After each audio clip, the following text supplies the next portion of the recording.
So we have ahead of us 2 very packed days with a lot of interaction on what is happening in the field and what is the potential of using mobile phones and the experiences that we have from practitioners and scaling that beyond where they're already working.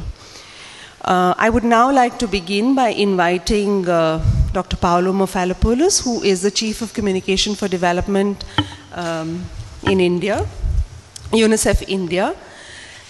He's been in the UNICEF India country office since June 2009.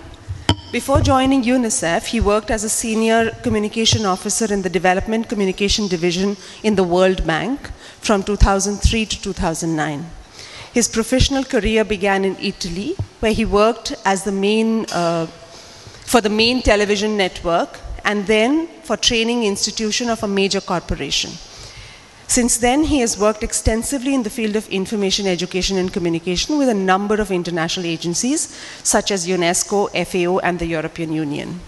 His main expertise is in participatory communication, research, and planning. While working for FAO, Paolo was part of a team that developed an innovative methodology known as the PRCA, which is Participatory Rural Communication Appraisal. He has also taught in the University of Texas in Austin, where he obtained his PhD. He has authored a number of articles and books on communication for development, and his most recent works, published by the World Bank, are Development Communication Sourcebook, Broadening the Boundaries of Communication and Participatory Communication. So essentially, he's a guru on the process of how communication happens and behaviors change.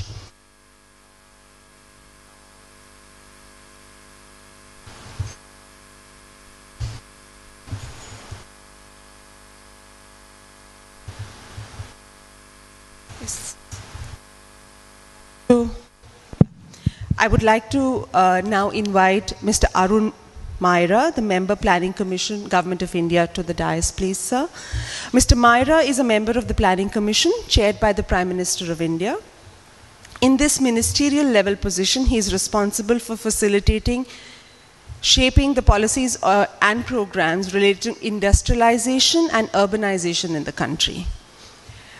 Prior to his appointment on the Planning Commission, Mr. Myra has served on the board of several large companies, including Tata, Birla, Godrej, Hero, Mahindra Groups.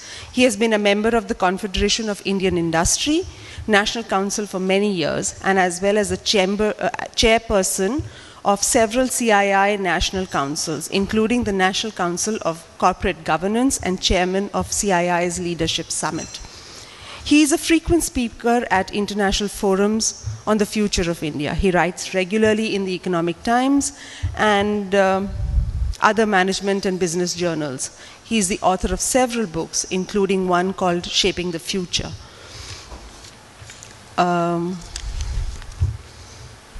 His latest book is Transforming Capitalism, Business Leadership to Improve the World for Everyone. So thank you so much for joining us, sir, this morning.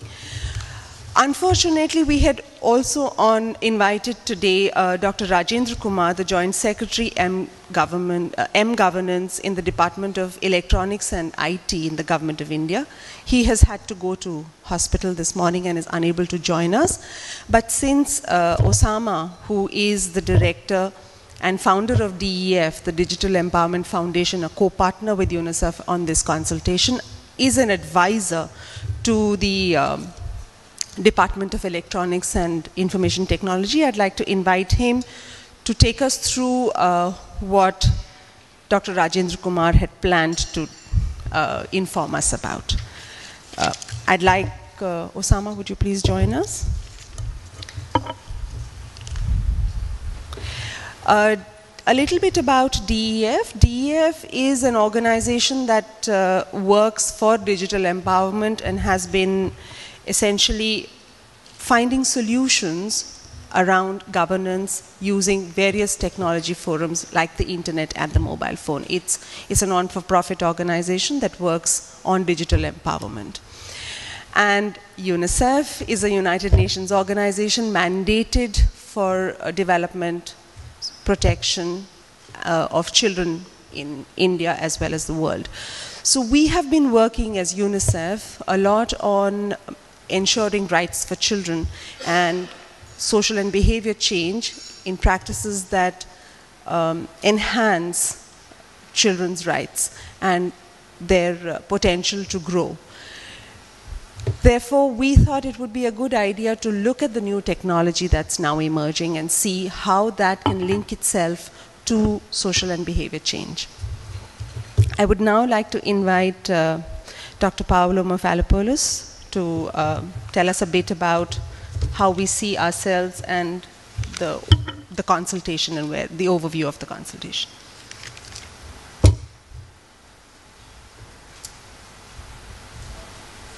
And it's nice to see that after 4 years, she was finally able to say my last name correctly, which has been always a challenge.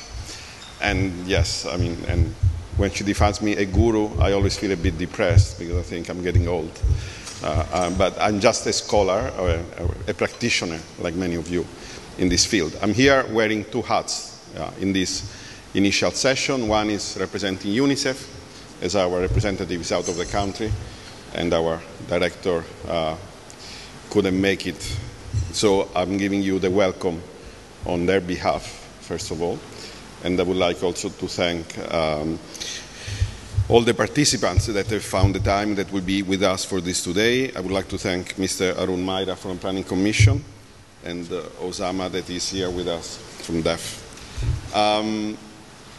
UNICEF, and I'll try to be brief because I know it's morning and we want to get to start working soon. So just let me tell you that UNICEF works in India to support the government in achieving survival and growth and development issues for children and women.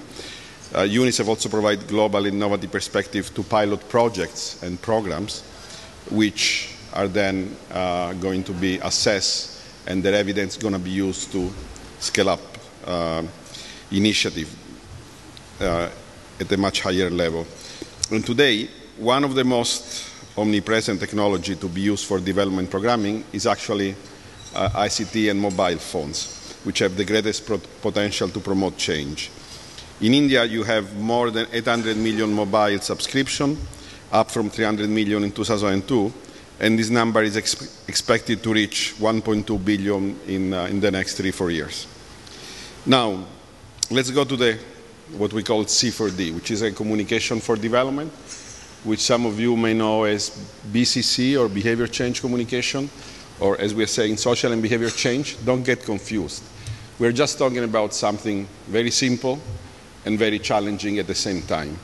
How do we promote changes in the behavior of people that can actually improve and bring benefits to our life? The field of communication for development, it's considered a soft science, but it's a very rigorous field based on theories, research, and evidence. We in India, we are particularly keen to work with governments and NGOs and private sector partners to actually strengthen the capacity to promote this change.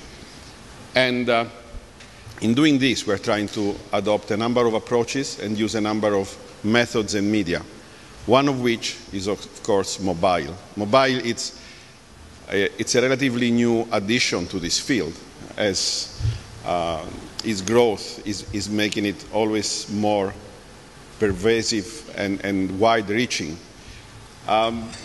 One thing that I would like to bring your attention, when we're talking about social and behavior change, before we used to talk about behavior change. Now we put the social in front. And it's not just as a hype to put, well, social, it sounds nice. It's because we are learning more and more that behaviors, individual behavior, do not change unless there is a social environment which considers them conducive to change. We are learning more and more that information is not enough to change, as all the smokers around the world can actually witness. So mobile, it's a critical instrument to communicate, to talk. At the same time, by itself, if we just bring information, is not enough to bring the change. What we are trying to assess and what we want to explore with you in these 2 days is see how we can use it actually to bring change, how we can use it to at least put the seeds of change, if not making behavior change per se.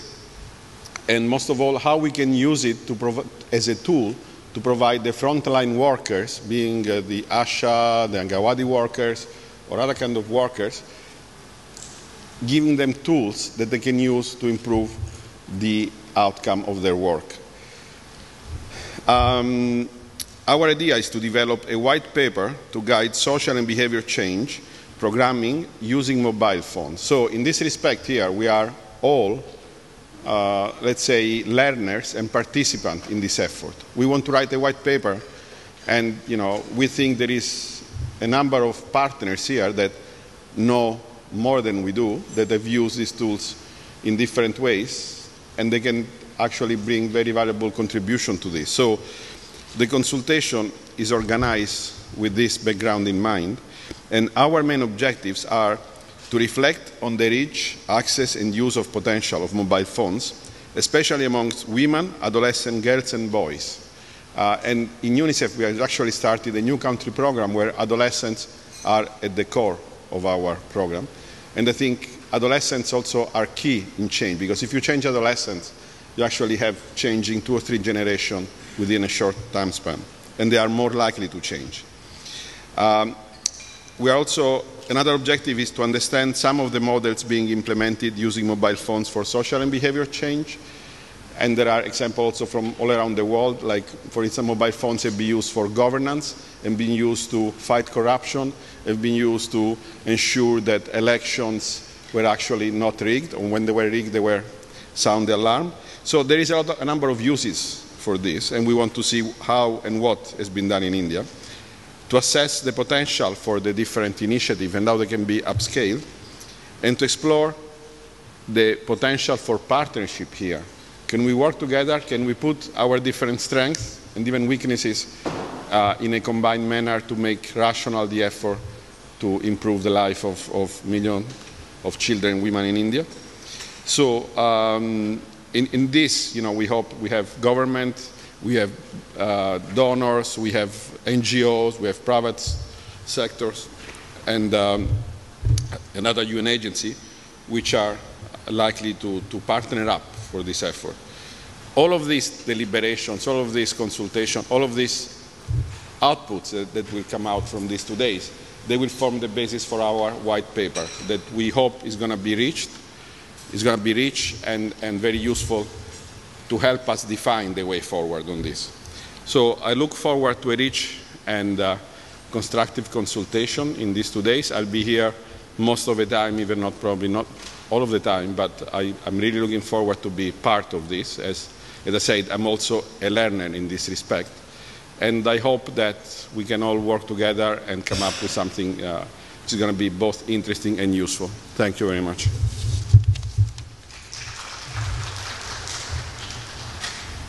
To explain to us a bit about the use of mobile phones and how they have been used for governance in the past.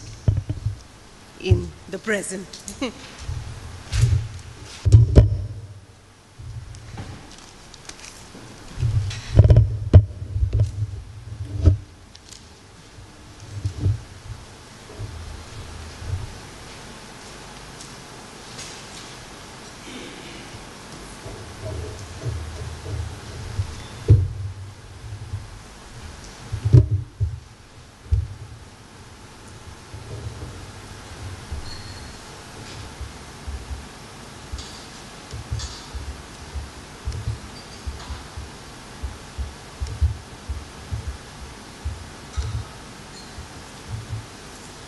Okay, good morning everybody.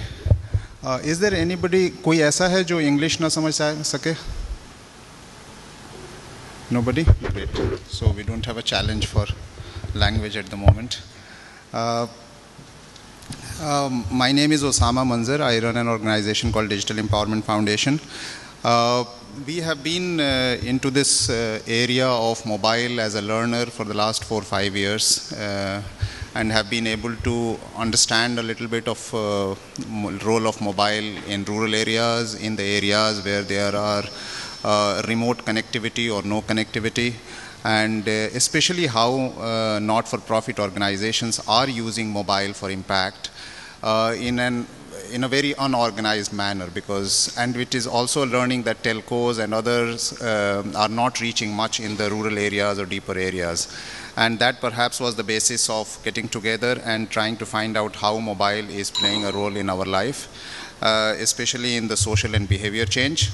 In fact, I got to know the definition of social behavior change through Alka only, so it relates to more with family and women and children and, how it linked with the education. So 2 days before, we were just sitting and trying to jot down everything that mobile does today. And this is the list that, we could come out. And this list is also there in a chart. And I would encourage every one of you, you must have realized that this is a consultative meeting, this is a workshop kind of meeting, this is not like conference or, mono lecture based or thing. That is the reason you will see in the white paper also there are lots of note pages, so you keep on putting down as whatever you think over a period of today and tomorrow, and keep jotting down and hand it over back to us, and you have a separate copy for yourself to take if you want. That's also we have that also we have made arrangement for an extra copy of a draft white paper for you to take. So these are the list of things that we have come out. If you read it, it's an internet, it's a social media, it's a Facebook, it's Google, it's email, it's calendar, it's a clock, it's a camera, it's a TV, it's a video, it's a barometer, it's a newspaper, it's SMS, it's MMS, it's writing pad. I mean, it's a torch for many. It's an alert system. It's a receiver of a phone. It's a caller, and so on and so forth. And I'm sure there are many things that we may not be able to write down here. But this is just not a list. If you go deeper into it, this really relates to life.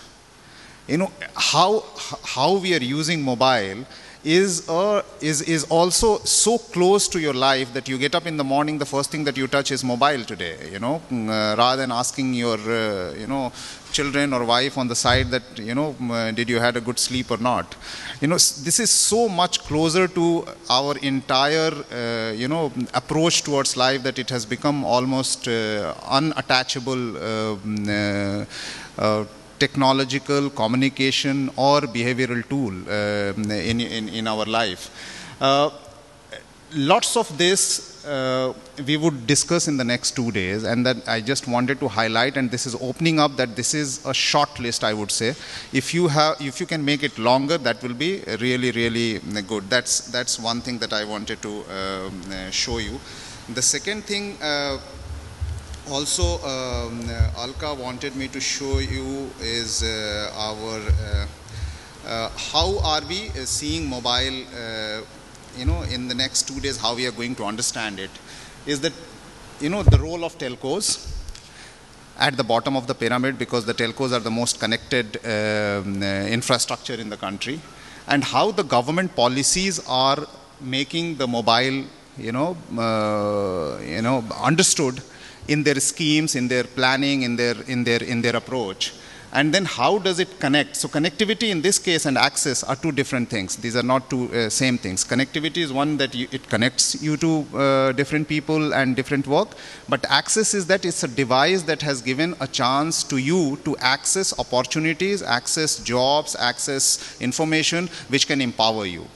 So that's very, very important, because information is the biggest empowering tool today for the grassroots people, for the people, what you call as the 500 to 600 million people at the bottom of the pyramid.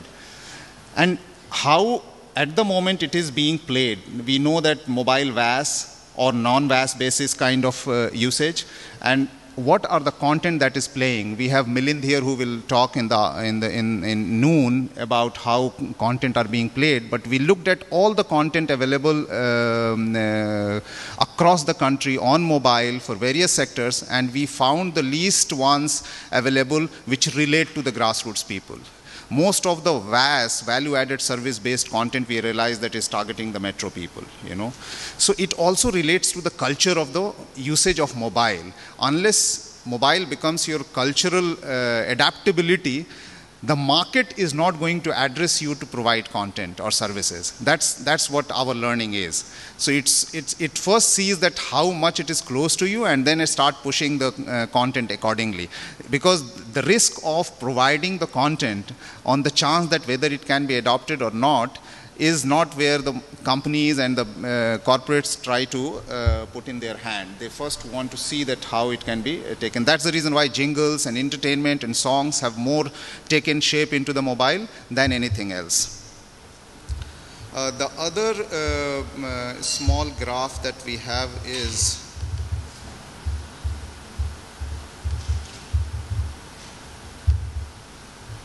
this one, which is basically the crux of our discussion in the next 2 days.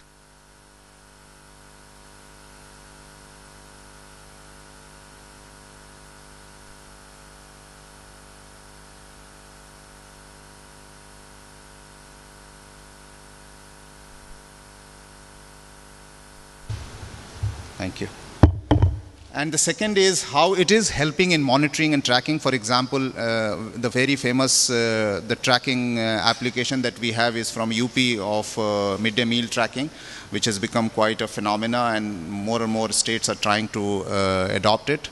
One of the suggestions that I have been giving for a long time, I don't know when it will get implemented, is that when we talk about education, we always think of giving free laptops and connectivity and so on and so forth, but we never think to give an Android-based GPS-enabled mobile to a teacher who can just enter the class and click a button and post it so that it shows that you are present in the class, and when you get out of the class, click another button and you are getting out of the class. So your location is recorded, your photo is gone into the thing, which itself will make another 60-70% of the teachers or the schools who are not functional, teacher do not go to the class, and how that can be taking place, rather than thinking all the time that the quality of education or the quantity of education and the presence of the children or something, because 7 million teachers are much more easier to manage and give mobile and track them where they are at any point of time than the children and the school per se.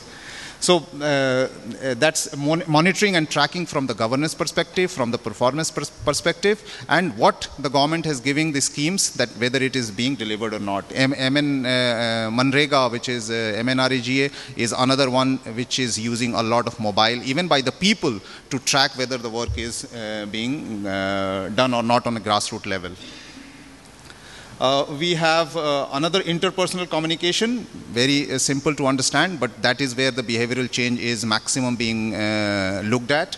And the last is how frontline workers are being trained or capacitated, and can the mobile be used in those areas. These are the 4 areas we have found out that it is important to define social and behavior change, and accordingly there are three presentations in each of these areas, with whom we look forward to working together in the long time to come, and we will learn from them in the next 2-3 days in terms of scaling up, in terms of challenges, in terms of reach, in terms of adaptability and so on.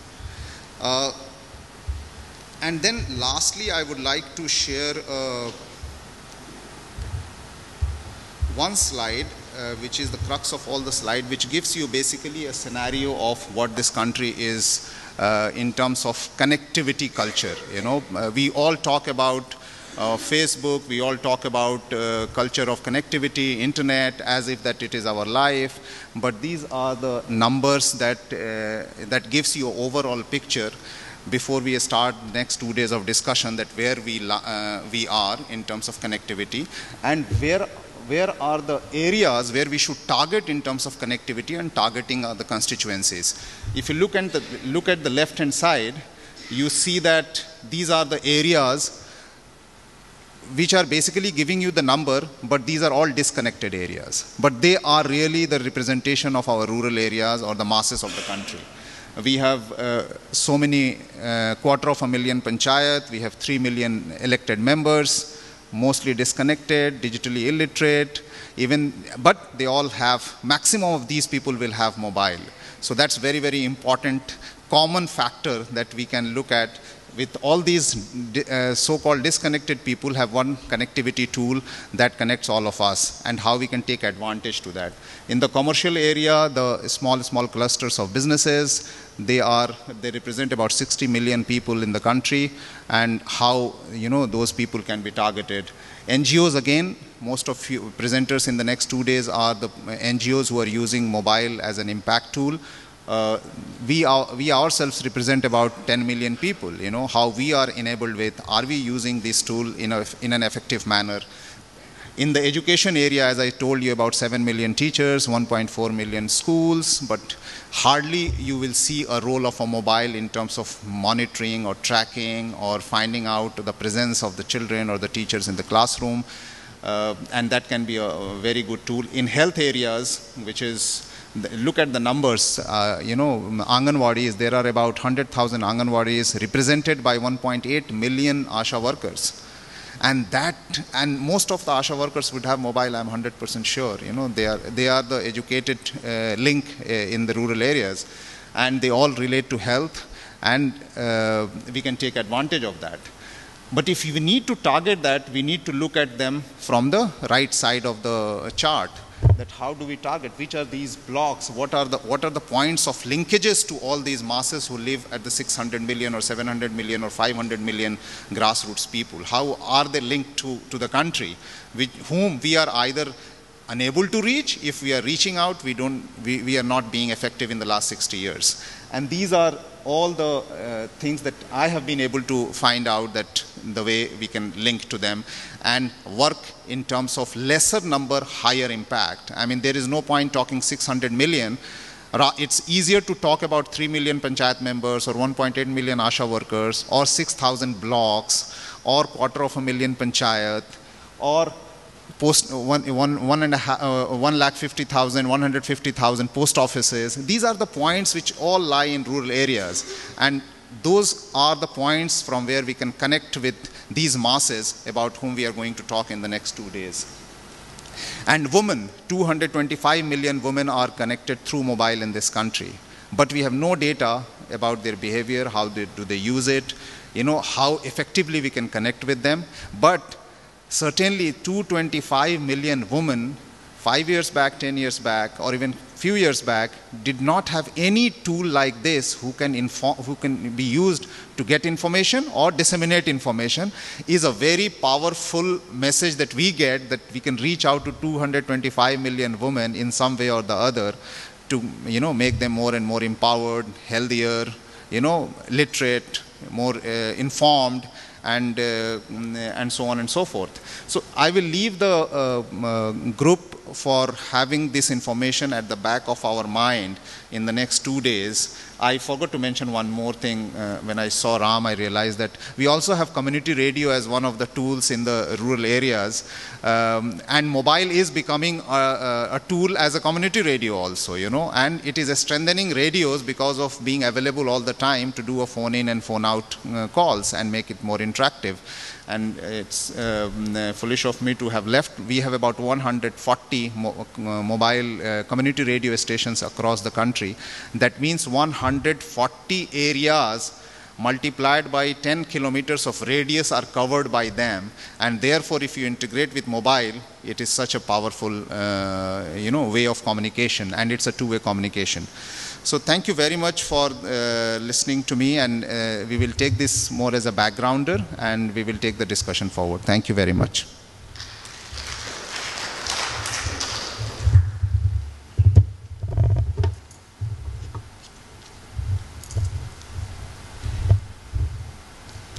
I'd like to now invite Mr. Arun Maira to tell us a bit about his thoughts on the scope and opportunity on the use of mobile phones, and where do you think it links with communication as well as social and behavior change?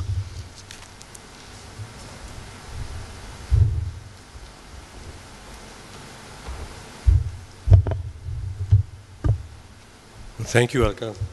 Osama, thank you. And good morning. I've come here to learn.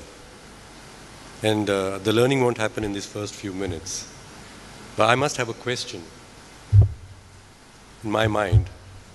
And then I'll find the answers to my questions. Without a question, there's no learning. So I'm just going to state what my questions are.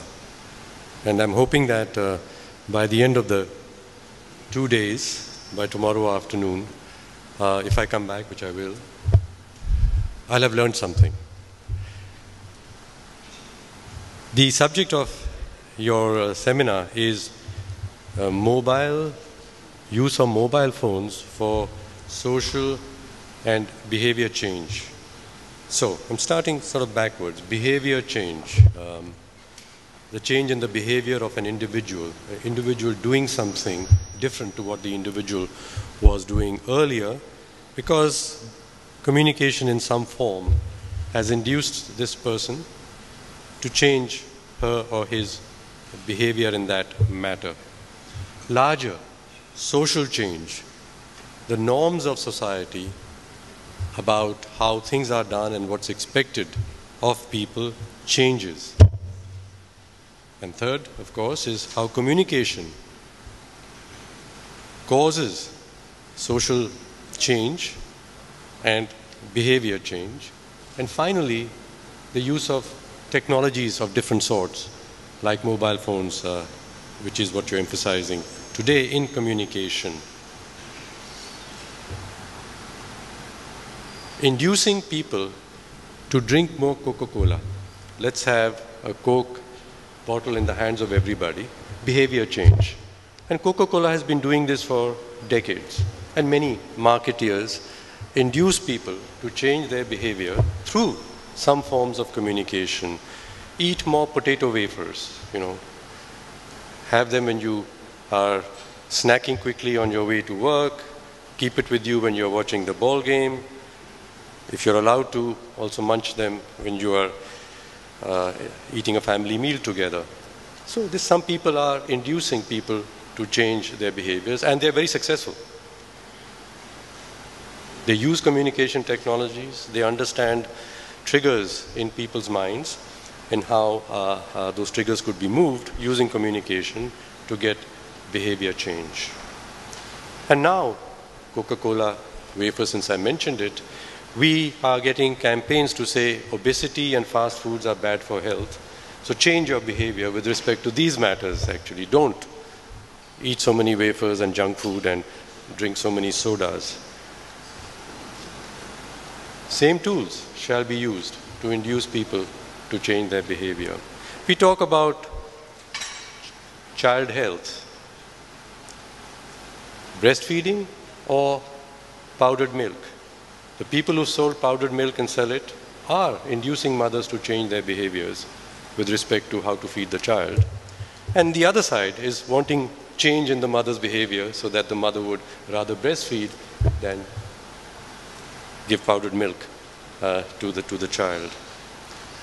So the point I'm making is that tools of communication are effective in changing behavior, but the question often comes is, what behavior change do we want?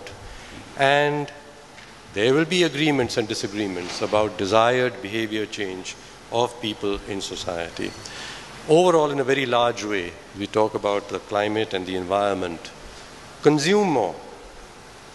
And we market and ask people to consume more because it's good for, certainly for the person's marketing, but also apparently for the growth of the whole economy. If people consume more, we'd all be better off, so it says.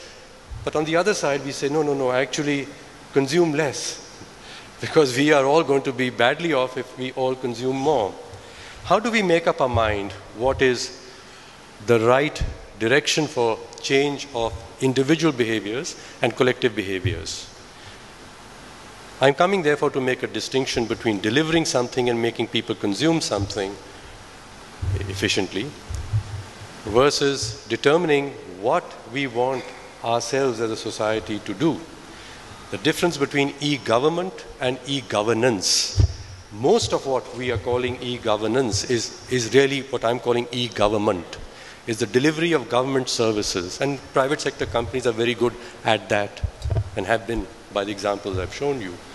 And so, yes, we would like to use tools of technology and tools of behavior change and communication to get people to more efficiently being able to consume whatever it is, the service that we believe is good for them. But what do people really want? What is good for them? How are those decisions taken? That is a key. And we must continue to, as we are propagating the use of another infection called mobile phones, ask ourselves, like you said, the disease, the consequences of, I can get so diseased that I can't hear my wife complaining in the morning, or my children laughing and smiling because I'm connected with something remote from where I am. It's a remote connection through a mobile, and you have Facebook, social media, which multiplies the spread of this infection of communication, not communication, data, information, very, very considerably. Nuclear technology is very powerful, little things. And as it was let loose, the world began to realize you've got to contain the spread of nuclear technology. Weapons of mass destruction. Don't allow others to have them, because if these things get overused, we can destroy something very important to us, which is all of life, perhaps. I'm using this analogy very deliberately, that as we're getting on to asking people to just get infected and use this thing and make it available, we do know that the same technologies of communication can be used for selling one idea or another idea. And we may not like one idea. Who's we? Some of us may not like one idea. Apparently the others who are propagating that idea like that idea. And we have another idea. So it's being discovered, and I'm glad Paolo is here with his experience and tremendous research to illuminate some of the questions that I'm posing here. Is how do people make sense when there is so much data that is available now?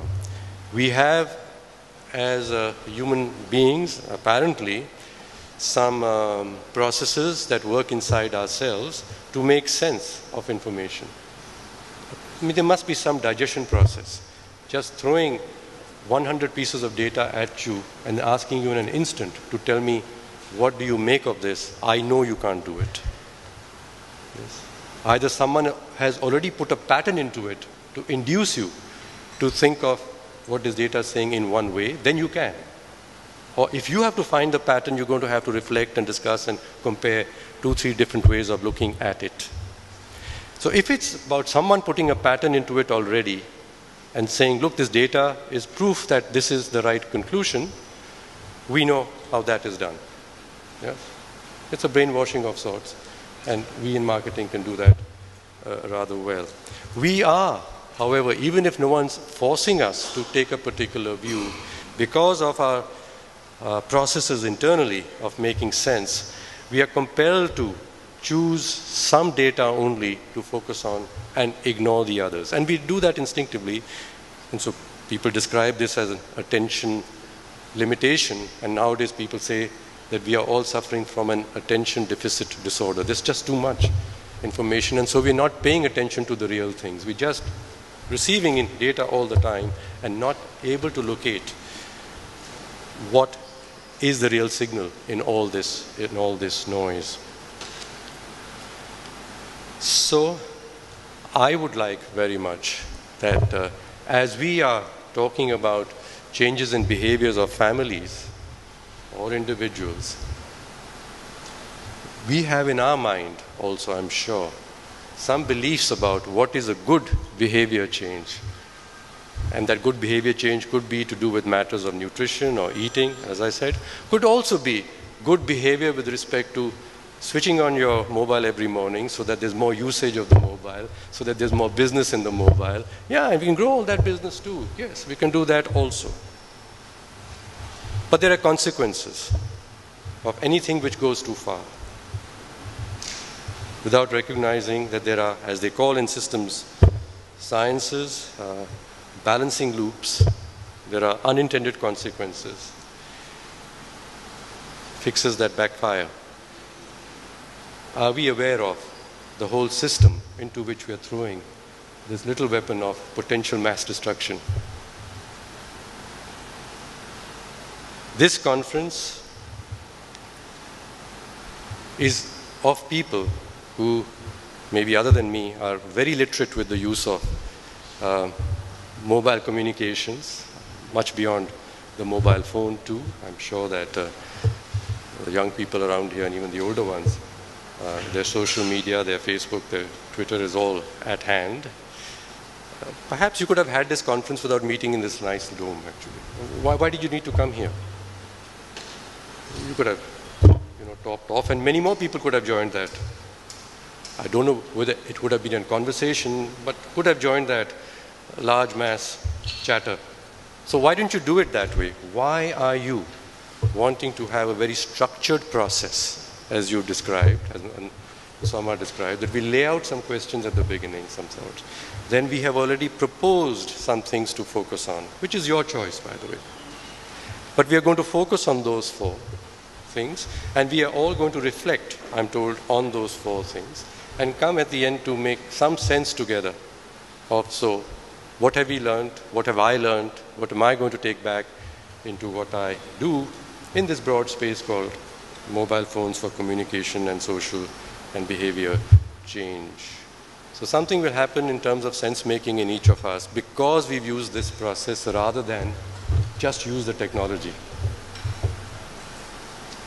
I've been concerned about this, and we in the government of India are concerned about this, that we need better governance, as I say, about people being able to democratically make good choices, choices that are good for them, choices made by them.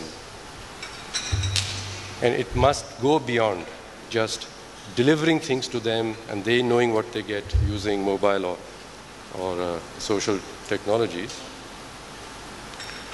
I would say, supposing this is a panchayat meeting together and saying, well, we need to determine what the use of water in our area should be, what mothers in our community should do with respect to children, and how we will support the mothers when they are doing those things that are good for the children to do that. How would we take this decision? If you took that here into this group and said, well, what's the process that makes that happen? And as Paolo will, I'm sure, say, it's not an easy process. There's a sense making and a listening required of each other, which we don't do very well. Don't do very well. And just throwing more data at people actually doesn't improve their listening. They just exclude what they don't like. And so we get intellectually gated communities and very divided communities in terms of ideologies, which is the bane of our time in terms of decision making.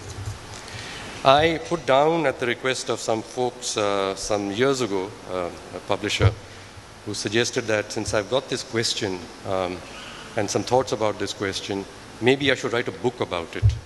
So I did. It's a book called Discordant Democrats. And he said you should suggest what are ways for discord to be converted into some possibilities of agreement democratically. So I put down 5 steps, very simplistic, quite wrong. 5 steps to arriving consensus when you are in a situation where there are many people, all of whom should have a right to at least understand, if not to contribute even, to the questions and the development of solutions. We need processes by which many eyes, we want more people being empowered, the eyes, to be able to discover the collective we amongst themselves.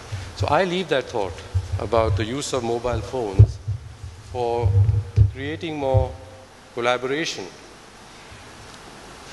more consensus amongst us about the behavior change that we expect of each of ourselves, and thus for the improvement of society. So looking forward to the outcome of your learning and discussion at the end of tomorrow. Thank you.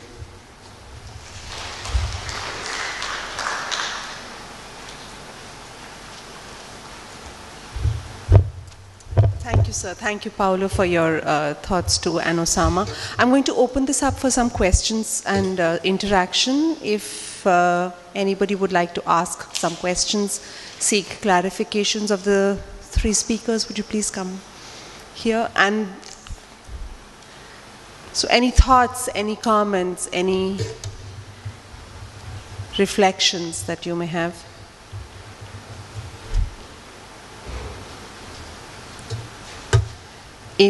Yeah, sure. And if you could introduce yourself, and then we'll get into introductions. Hi, my name is Madan Mohan Rao, Research Director for Mobile Monday, a network of mobile startups. My question for UNICEF is, what are some of your previous findings on how the internet was used to do social and behavioral change? Are we seeing some comparisons now between mobile and internet? Yeah, I don't really have a lot of data on how, I mean, we know how internet is going to be used, social media is going to be used, but how that changed behavior is not clear at all. I have my doubts, but I'm a bit biased. I also take, you know, something that was said from the previous presenter. When he was talking, I actually recall what a professor of mine in high school in philosophy used to say. And he used to say, there is nothing more irrational than to think that humans are rational beings. Because if we were rational, then data would solve every problem we have. We know that smoking is bad for us. Once we know, we stop. We know that drinking a lot of Coke, as I do, is bad. And then I would stop and get slimmer. We don't. So going back to what we say, mobiles have a great potential, but also, you know, we know now that campaigns which are focusing on information dissemination, are not enough to make people change behavior. You know, there is a lot of work in that. And again, internet has a lot of potential. Social media, mobile phone, for instance, have been fantastic in mobilizing people around the world to take action. You know, I'm referring, for instance, to the Arab Springs, whereby with a few connections on Facebook or getting mobile phone around, people get in the streets very easily and start challenging certain regimes, which before was not possible. So I think we should start thinking about what are the potentials, what are the areas that we can use, you know, like in the ICT world in general, but especially in mobiles. But going away from the fact that thinking if we have information, the correct information to the right people, that will bring the desired change. I don't know if my colleagues want to add something. I have three questions. Yeah, if the three, we can take the three questions together and then respond. And please introduce yourself. This is Arjun Venkatraman. I work with a group called the Mojo Lab Foundation. I'll just concentrate on what Mr. Myra said. I agree that data is not just the pure answer, but once you start beginning discussions about things that will eventually induce social and behavioral change, a lot of those subjects are going to be controversial. A lot of that content that comes out is going to be not pleasing to a lot of people. And the regulatory framework is, you know, the way it is. So what's your take on that? And how do we deal with that situation? None? Yeah.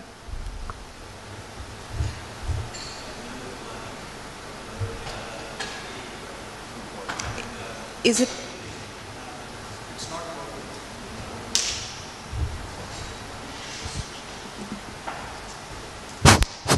Okay, you hear me now? Within the villages of India, there is a lot, in the area of health, there's a lot of misconceptions, superstitions, myths, and poor practices that people exercise at the moment. In order to shift behavior and to change behavior, there are two sides. One is to ask them to let those myths and so forth go. How do you see, you know, the role of mobiles being able to not only shift them from giving up the myths, but then taking on good practices, for example? How do you see that, you know, and the importance of that?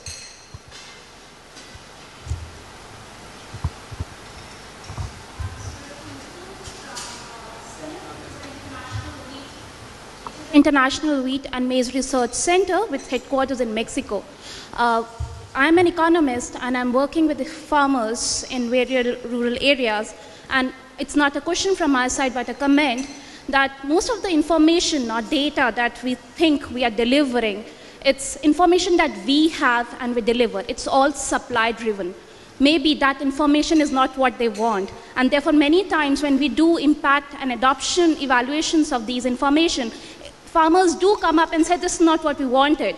So many of us just give what we have, and we really do not want, or we haven't invested enough to see what is the demand for information there. So I see as an economist, as a researcher, a mismatch between what's supplied and what's demanded, and therefore a lot of behavioral changes that we expect in a particular time frame that doesn't sometimes come because of this mismatch.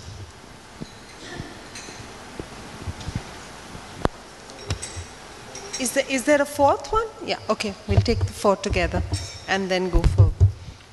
Yeah, so I was going through this agenda, you know, and I think I have a fundamental. I'm Mrityunjay from Juxt Consult. I'm the co-founder of Juxt Consult.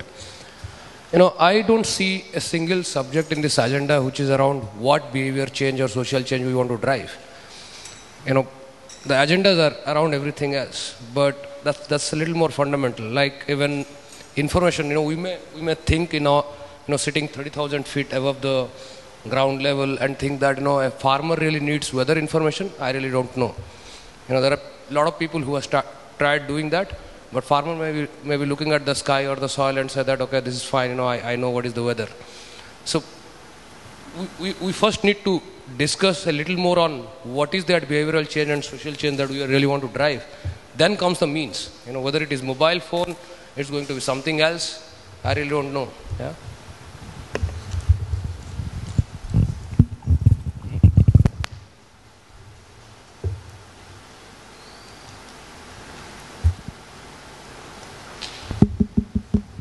Thank you. I'm going to, all four of them are actually weaving into each other. You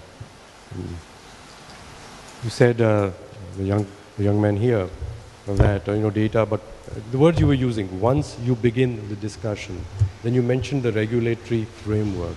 And I like those two concepts introduced already. Once you begin a discussion, well, what is the nature of a discussion? And I'd like to come to that. Regulatory framework, right? What do you want to regulate? To his question again, what are the norms you want, the institutions you will trust to regulate, which is becoming a big problem actually with the mass of communication that is possible on the internet. Supply-driven data, what is it I believe you should know because I want you to change your behavior, which is Coca-Cola, right? Yeah. Or when everyone makes choices about what they want the other to know. And it may not be mala fide at all. It could be very bona fide, right? That I believe it is good for everybody. Somehow convinced myself it's good for me, and now it's my evangelic duty to make everybody else change their behavior accordingly. But there's a danger then, what this other young person said, but what do we want the behavior change to be, which is the point I was making up. So I want to just give a framework here. I say there are 4 layers at which we interact in our minds and our emotions with information out there. The first is the very superficial on the top. Just data which is a bat in and bat out. You know, got a tweet, I bat a tweet back. I'm not even aware of what's going on inside myself when I'm choosing to respond to some and how I respond to them at all. It's just data. We come a little further, which is the norms of how things are done, the process that is used. It's like a courtesy of a conversation. Allow you to speak or not speak in our place, something. There's a process there. And if you change the process, you'll get different use of the data, different value out of the data. I go a little deeper. Now, these two things are things that when we talk of re-engineering, we're doing all the time. Process re-engineering or improving the access to data. And of course, the questions being raised by me earlier were, don't just concentrate on the access to data. Think about the process by which people can make use of the data. Now comes the deeper thing towards ends that they choose to have, in which I'm coming something which is what I call below the water line. So these two things which are above the water line, you can breathe, you can look at them. Now I'm talking of things which I think Paolo is also alluding to, which are inside ourselves. We have theories in use in ourselves about how things should be done. Either we believe it's a scientific theory or it's passed on by tradition. It's a theory in use. ऐसे ही करते हैं और ऐसे ही करना चाहिए. We don't know quite often the theories in use that are influencing us to do what we do. And change comes about, deeper change, by examining our theories in use. Now, this is a pretty threatening thing, because if corporations have been successful, I'm just using an example, in creating large values, shareholder values, there's a concept of management and governance that they have been using. If I come as an NGO and say, you know, that's a bad thing that you're doing, I mean, you're challenging their being. Well, what the heck, right? So on. So we have to have a conversation about theories in use. Now, this conversation probably doesn't need too much data, but it does require the willingness of each person to see the image in the mirror that the other is seeing and throwing back now. It's a distorted one.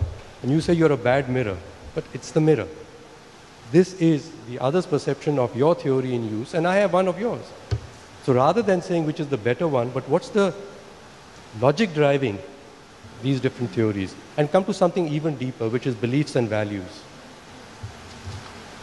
Thou shalt not. We accept them without needing proof. We just value that way of soul. And those conversations are even more difficult, but much more necessary if you're going to answer the question he said, what is the behavior at the end that you want of people? So I said I layer it into 4 and then look at to say different technologies and different processes, how can they help shifting at the bottom, not only providing data at the top. And so I was hoping also, like he said, which is why I laid it out, that while you can be talking about matters which are in the first 2 layers or maybe even into the third, you'll be conscious of how your values are being tacitly expressed in the beliefs that you're stating about good process, good technology, and so on. One comment on the lady who is economist. She was mentioning about the one-way supply chain of information, you know, without really realizing that what is the demand of the information or the product or services. And I very much agree with you is that the two-way and interactivity that mobile brings or internet brings is an advantage, unlike TV channels. You know, TV channels are absolutely one way. We decide which serial you to watch, and then you have to watch it. You have no choice.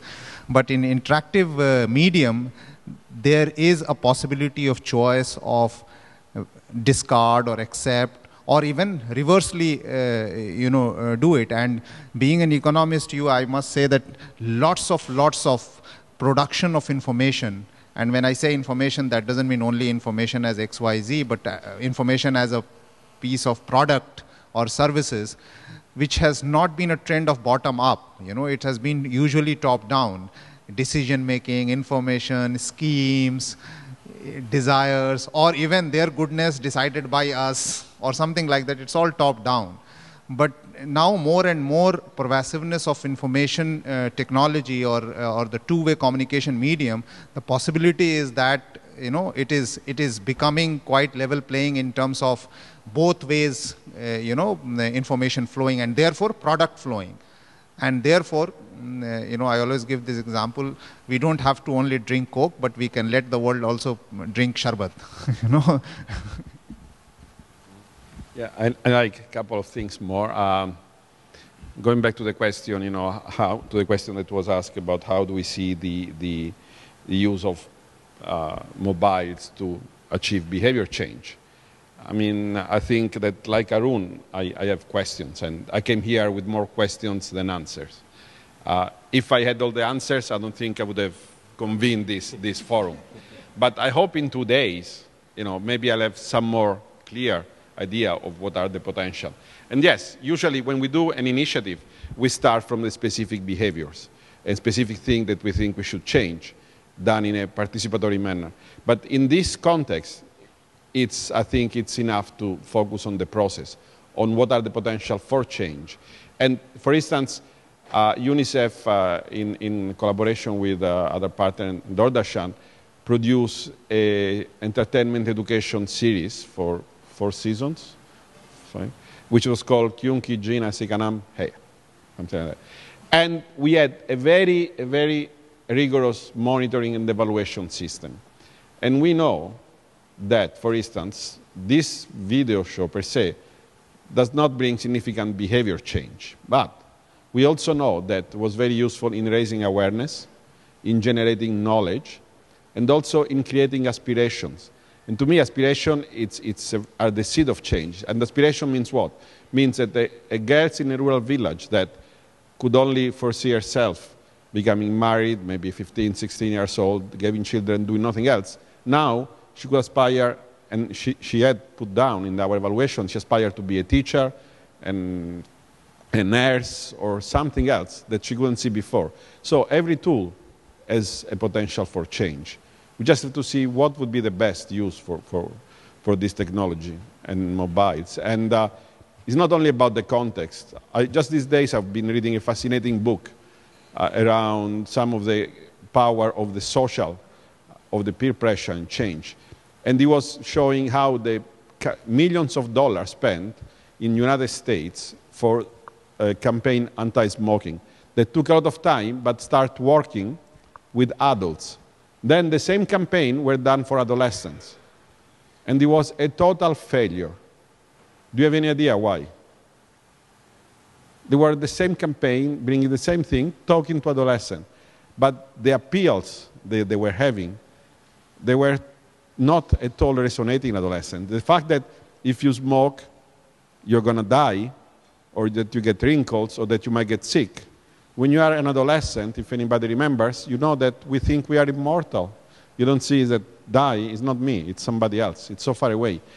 And actually, the cases where they had the best result, guess what? Do you know how many times they actually mention stop smoking, smoking is bad for you? 0. Not once. And it was designed by whom? By adolescents themselves. And the message was what? Was not about smoking is bad. It was about big tobacco company are manipulating you to make you buy cigarettes. And when you are adolescent, you are a rebel by nature. You want to rebel against this. And that was the most powerful campaign. And it was done both with media and peer-to-peer discussion, but not once they went and say, you shouldn't smoke. Because when you say you shouldn't smoke, you're actually encouraging smoking to an adolescent. When you say smoking is bad for you, you are encouraging smoking. So all of these are factors that we need to consider. And we need to see how mobiles and other technology advance can be used and for what. Because mobiles by themselves are not the panacea and will not solve all the problem in bringing the change we want. But they can play a critical role. And that's what we hope we'll explore and find out in these 2 days. We'll and or comment, and then we'll have a round of introductions before we break for tea, because we've not yet known each other. I'm Sanjay and I come from UNICEF, Jharkhand. Is it clear now? Okay. I'm Sanjay from UNICEF, Jharkhand. This is a comment and also a question which I want to find answer by end of this workshop. Mobile uses for information dissemination, monitoring and tracking. Yes, there are examples and we have seen how best it can be used. But mobile for instigating social and behavioral change, for IPC and also for training is something which I would like to understand and learn from experience here. And I also liked your analogy of when you said e-government and e-governance. So yes, service delivery, information dissemination, it's easy, but whether people are receiving it, how will they receive it, and how will they use it to change their behaviors and social norm is something which I would like to understand. Also, we accept the fact that behavioral change or individual or social change doesn't happen in vacuum. So there are layers of influences. And of course, there are confrontation. So you confront with a corporate which is pushing baby food. Many a times, and I am talking out of my experiences, many a times on issues like child labor, you confront with a situation wherein many politicians themselves feel that it is okay for a poor child to work in somebody's house because he is so poor. So the approach we take in social and behavioral change is more on dialogic communication. So how mobile is helpful in all these things would be a good experience. Thank you.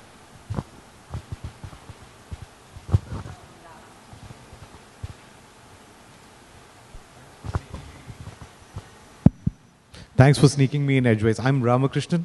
I work with IdeoSync Media Combined, which is a communication for social change organization. And I just wanted to, after this discussion, raise two key points, which I see as central to this entire discussion of mobile phones for social and behavior change, which is that, one, with due respect, exciting times, mobile telephony has grown in this country at a tremendous pace.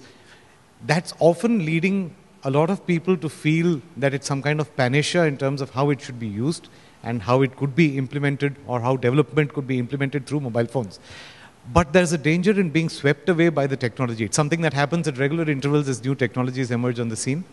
And the one technology to rule them all becomes the kind of drive that drives the adoption of a new technology or the focus of a new technology in terms of development and social change thinking. That's one part. The other part is, let's never lose sight of the fact that in the end it's about the content, it's about the people and the behaviors linked to the mobile phones and the technology, and that there's a tendency also to see any new technology with a perspective that shoehorns older methods of communication or older media into those new media.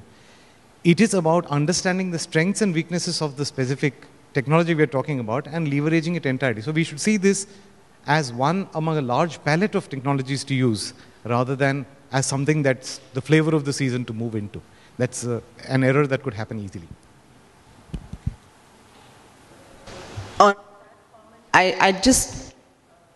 That's a very valid point, Ram. In fact, the entire way that we've structured this is to bring a reality check to the buzzword of mobile phones in the next session, which is really about the reach, access, and access to the girl who is 12 years old or 16-year-old whom we want to reach through. Yes, of course, please.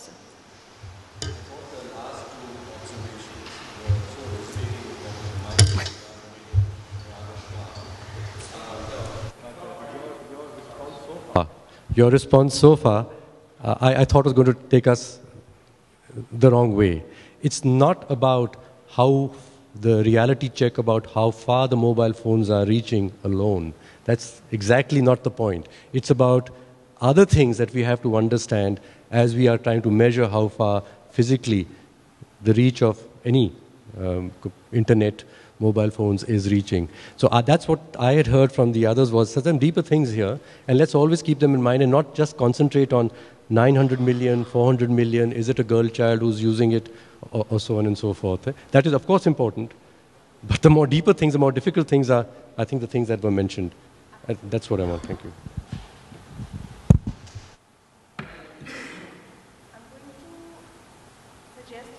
Introduction. So you can start with your comment and give an introduction, because we do need to break for tea and then get back by 11:30 for the next session. Okay, so I'll start with that. My name is Sudhanshu Tripathi. I come from Midday Meal Authority. I'm finance controller there, and I also look after the project, the famous project for tracking the midday meal scheme on a real-time basis. I'd like to put another perspective. In fact, gone are the days when we were short of information. The way we have implemented this project, we are flooded with data. And I mean, so much data we have that the way we want to process it in form of information and analytics, we have been bombarding the analytics and different reports to different levels of district and commissioners, district magistrates and block level officers and district level officers. The idea is that a behavioral change is required as to how one can actually use the data that is available.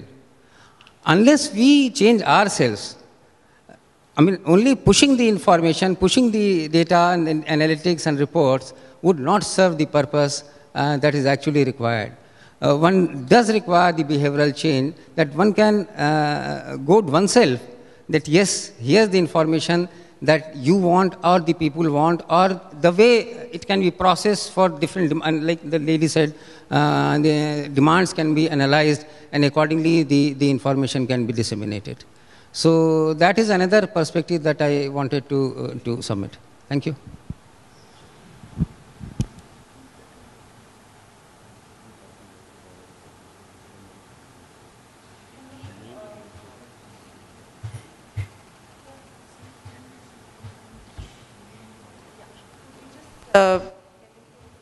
So much, Subramji. Round for introductions, there's a problem with this. Your name and the organization that you're coming from, also the state.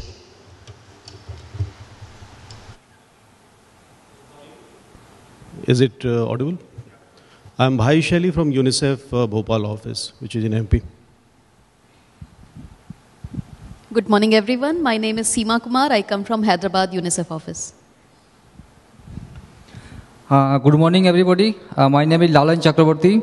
I am Communication Officer, Panchayat and Rural Development Department, Government of West Bengal. Good morning, everybody. Myself, Piyush Udhikari, IC Consultant, CCD TSC, Government of West Bengal. Namaskar, this is N.A. Saha Ansari from Konark, Odisha. I'm leading an NGO, Young India, and also leading the first community radio of Odisha, Radio Namaskar, and editing a community-based newspaper, Namaskar, there. Thank you. Hi, my name is Arjun Venkatraman. I'm from the Mojo Lab Foundation, but here I'm representing two organizations. I'm also representing the Swara project, which is a mobile-based news and community media platform. Hi, I'm Heer Chokshi from Futures Group, India. Hi, I'm Nand Wadwani from the Mother and Child Health and Education Trust and the creator of Health Phone. Thank you. Good to be here. Hi, my name is Anuraj Gambhir. I consult in the space of mobile device design. I'm currently heading innovation for MTS, mobile operator. Surabhi Mittal from Summit, based in Delhi, but working in Haryana, Bihar, Orissa, and in Nepal and Bangladesh too. Morning, I am Dr. Sachin Rivaria. I am the National Training Focal Point for WHO Country Office based here at Delhi. Good morning, everybody. My name is Deepta Naha. I am from the Mojo Lab Foundation, and I learn. I'm here to learn today. I'm Marisha Rumarov.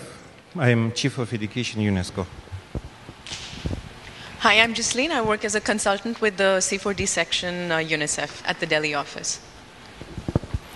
I'm Dr. Zubeda Qureshi. I'm associate with Bridget India project based in Chennai, Tamil Nadu.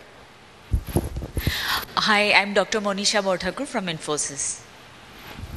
Hi, I'm Dr. Vani Sethi. I work with the UNICEF Delhi office in the Child Development and Nutrition section. I take care of women's and adolescent nutrition.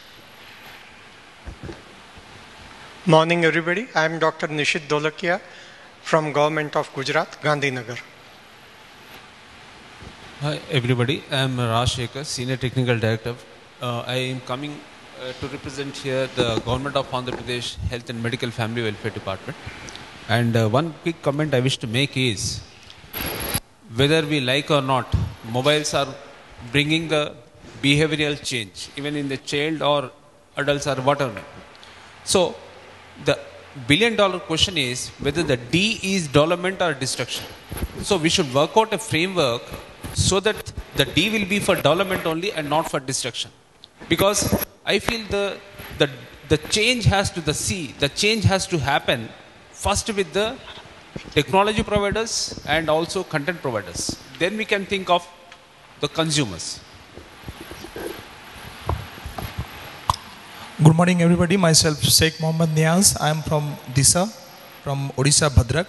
We run an organization in Bhadrak districts where we have one school, English medium school, where we use mobile technology SMS to the below poverty line, who is our student parents. So by using the English content, but in a local language. Thank you. Hi everybody, I'm Naveen Sharma. I'm a mobile application developer for the Futures Group India. I won't repeat my introduction. Hi, I'm Dr. Peter Small with the Bill and Melinda Gates Foundation Health Group here in Delhi itself. Madan from Bangalore with Mobile Monday, a research network of mobile startups. I'm also leading this event, so if you go to the hashtag #MobileSBC, you can see all my notes.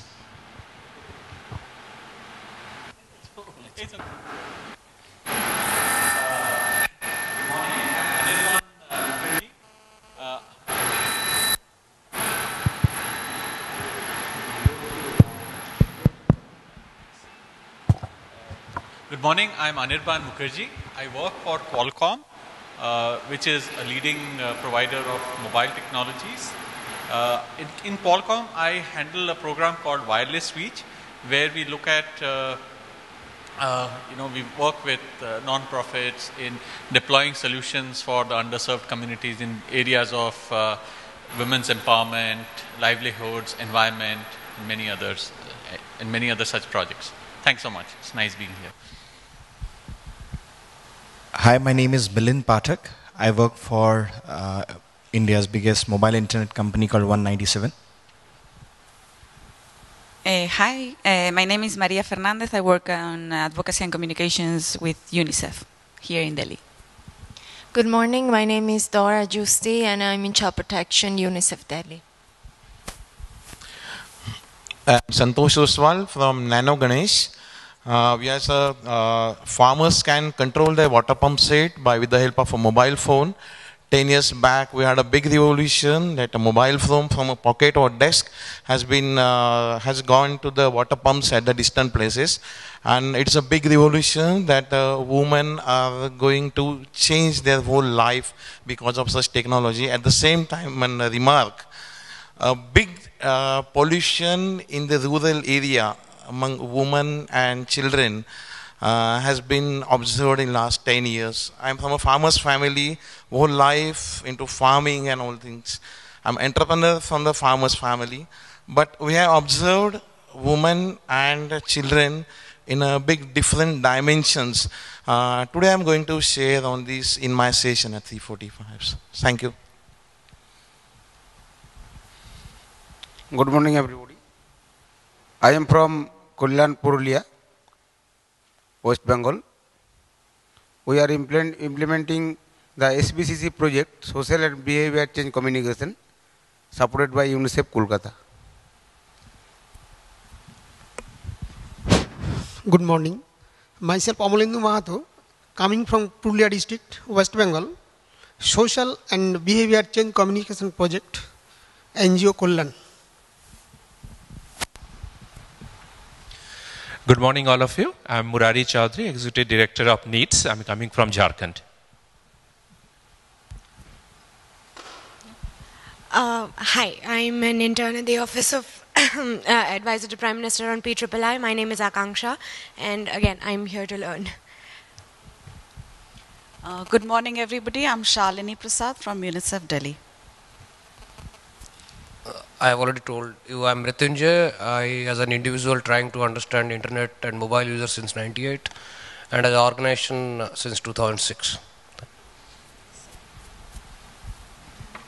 Hi, I'm Sandhya Ramalingam. I come from Arogya World, which is a non-profit organization from the US with a trust in India and Bangalore. And I will be presenting later we work in the health space with Nokia, and I will be presenting some of our data collected and also how we plan to, how we are in the process of impacting social and behavioral change in the health space, particularly with diabetes. Hello, my name is Amy Lightfoot. I work for the British Council here in Delhi. Hi, morning everyone. This is Ruchi Khemka. I work with Vodafone and I look after the corporate responsibility. I'm here really to explore synergies on what that social change could be using the mobile technology or solutions, and really here to interact with everyone. So look forward. Good morning. I am Emi Khan. I work with Population Council in Delhi.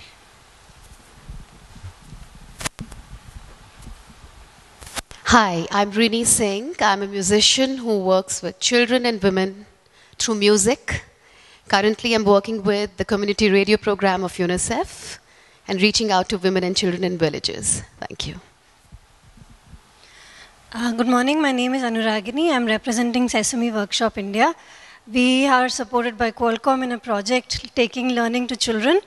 Our focus is providing education, primary education, preschool education. We are also working with community radio. We're also taking mobile phones for monitoring. We're also using them for building capacities of frontline workers. So these are just small things. Hi, I'm SM Nirmalya Mukherjee. I'm from Mant, Kolkata, West Bengal, and we are implementing community radio project in the least development dot, that is Purulia. And we are also using forum theater, the concept of forum theater, to change the behavior among the tribal people, especially. And we are implementing various health and development projects across the 6 districts of West Bengal, mostly infested by the tribal people. Very good morning to everybody. I'm Nupurnima Yadav. I'm a doctoral fellow in Jawaharlal Nehru University. I'm currently co-working with DEF to bring forth the white paper. Hi, my name is Amitabh Singhal. I sit on the board of a company called PIR, Public Interest Registry in the US, which is a non-profit running the .org domain name. I also am in the governing council of DEF, so I try to make life miserable for summer sometimes, and in my spare time, I kind of try to earn a living as a consultant in the comm and internet space. Thank you. Morning, everybody. My name is Rajan Varada, and I'm an ICT practitioner. Thank you. Morning. Morning, everyone. My name is Shubho Ray. I work for Internet and Mobile Association of India, which represents consumer internet and mobile data companies. Thank you. Morning, everybody. My name is Nivedita. I work with the Vodafone Foundation. The Vodafone Foundation believes that mobile technology can drive social change. In India, we work in the areas of women empowerment, education, and expanding rural reach. We have a partnership with the Digital Empowerment Foundation, where we are running the Mobile for Good Awards 2013, in addition to all our other projects. Hi everyone, my name is Anshul Tiwari. I run youthkiawaz.com, which is one of India's largest online platforms for young people to talk about different issues. We've recently launched an IVR system to facilitate conversations over mobile through podcasts on the internet. We're currently working on how we can use mobile for issue-based advocacy in the age group of 18 and 28 and urban middle-class young people. Good morning everybody. My name is Kamaljeet, and I represent an organization called Kisan Sanchar, and I have come from Panchkula. Hi, I'm Chirag Arora. I'm a final year undergrad at IIT Delhi. Good morning. My name is Abhilash. I'm CEO and founder of Rain Concert Technologies, a for-profit social enterprise, using mobile technologies for social security, disaster management, safety of women, children, and all. We've been successfully doing a project in Kerala, which has saved several lives. It also actually, one of the major concerns that we're facing these days, safety, social security elements. So we have already saved lives of many. Probably I'll be able to share, more about it later in discussions.